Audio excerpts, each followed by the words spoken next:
Hey guys, I'm gonna start reviewing. I just want, I usually review UFC stuff. I'm gonna start reviewing more just because I want more content on my channel.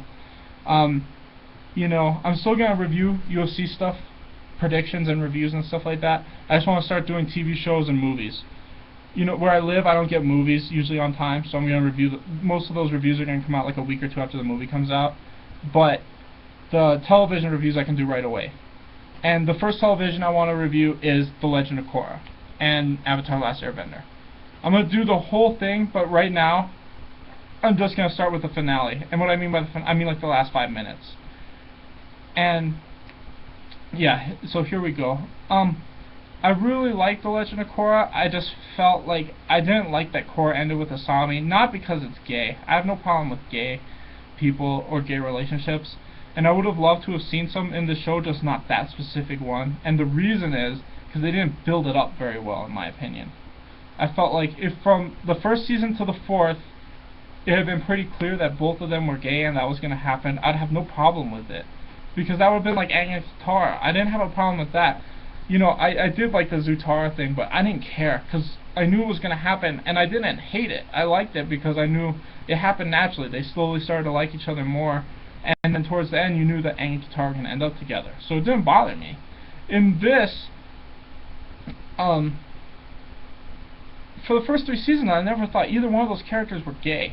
And that's where my big problem is both of them seemed like they were both trying to hook up with Mako. And then the third season, even though they weren't trying to hook up with Mako, I never thought either one of them were gay. I just thought they were friends. And I feel like this 4th season really it just kind of came out of nowhere, and that's what I didn't like. Is even though I'm not a fan of the Makora thing, I would have preferred it just because at least that relationship had been built for the first 2 seasons, and even in the third, even though they weren't like going out, they were still friends, and you could still see kind of like not necessarily love, but they still liked each other, And with this, I never once thought either one of these characters were gay, and it just felt so out of nowhere that happened. And I know people said, like in season 3, they thought that they were starting to get closer. I just thought they were good friends.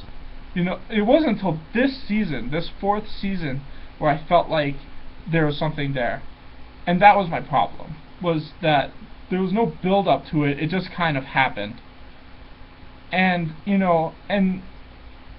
like I said, I don't mind gay characters. I would have loved to have seen like Kaya and Lin Beifong end up together, because to me that would have made sense, kind of, because they're 2 older women who are like in their 40s that aren't in a relationship.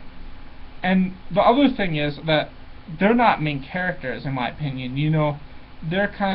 They're in a lot of episodes, but they're not the core 4. You know what I mean? They're important, but that would have been cool to have seen, like. And it didn't just have to be women, it could have been men. Like, I wouldn't mind seeing Bumi, Tenzin's older brother, and General Iroh of the United Republic. That would have been cool. I have no problem with that.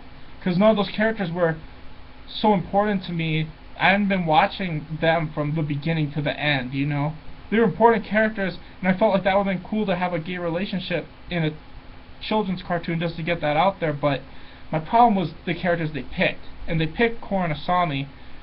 And I never once thought they were gay until this season, and it just felt like they were doing it, not necessarily for fan service, but just to do something big.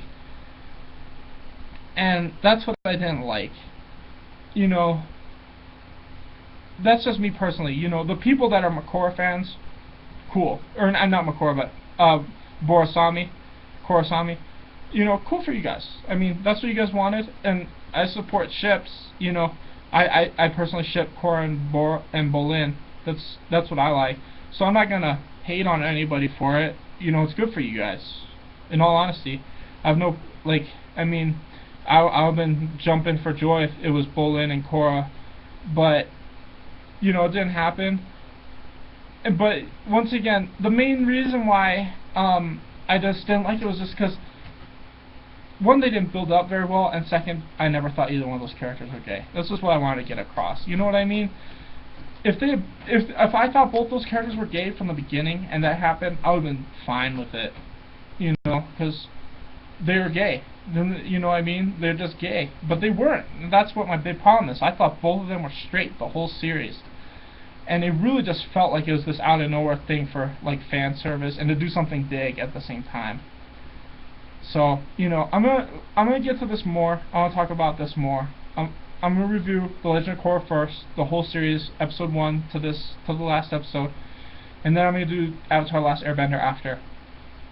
You know, the only other thing I really wanted to touch on that I didn't really like about this series as a whole, because I do love this series, I don't like it as much as The Last Airbender, but the other major problem I have with this entire series as a whole is that in Avatar: The Last Airbender, you get your 4 main characters, just like in this one, Aang, Katara, Sokka, and Toph in The Last Airbender. In this one, it's, Korra, Asami, Bolin, and Mako. But in Avatar: Last Airbender, there's like 10 main characters every season. You know what I mean? There's the 4 core, and then there's Zuko, Iroh, and then like in the first season it was like Shang, or Shao, and that was about it. You know what I mean? There's like 8. And it was really easy to build on those characters because it's just those characters. That's what I loved about that show, was that you really got to know those characters. In this show, and then like in the second season, instead of Shao, we got Azula and Mai and Ty Lee, and that was fine. That's like about 10 characters a season that are really important throughout. You know what I mean? Like there's characters that come up for 2 or 3 episodes that are really important in The Last Airbender, but for the majority of the season, it's about 10 main characters, and that's what I love about The Last Airbender, is that they really focus on their core characters. In this show, you get your 4 core characters, your 2 or 3 villains a season.